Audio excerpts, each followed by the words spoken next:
Non c'è qui da piantare la bandierina su questa città, non c'è una volontà da parte del Popolo della Libertà di piantare una bandierina sulla città per dire è mia, è mia, è mia. Parole chiare, nette e decise. Il PDL per la corsa allo scranno più alto di Palazzo dei Giganti non punterà allora su un candidato proprio.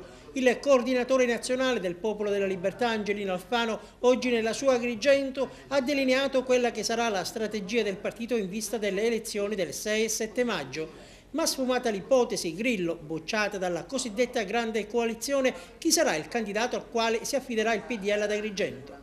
Io osservo con favore il venir fuori di questi movimenti civici che mettono al centro il bene della città e che hanno uno scopo, che è quello di fare il bene di Agrigento senza ideologie politiche, e quindi credo che tutto ciò che viene fuori dal fermento della società debba essere bene accolto. Vedo importanti professionisti in campo e quindi io osservo tutto ciò con grande favore e simpatia.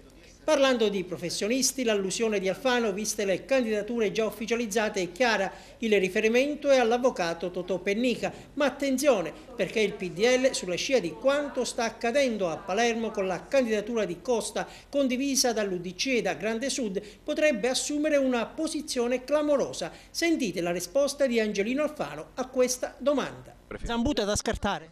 Quello che io posso dire è che noi non abbiamo nessuna contrarietà nei confronti di nessuno e abbiamo un approccio sereno, perché vogliamo vedere quali programmi si mettono in campo per la città, perché mettiamo al centro la città. Politica e campagna elettorale in primo piano, dunque, per il coordinatore nazionale del PDL, anche se oggi ha voluto riservare una fetta del suo pomeriggio agrigentino ad una visita in questura. Il motivo?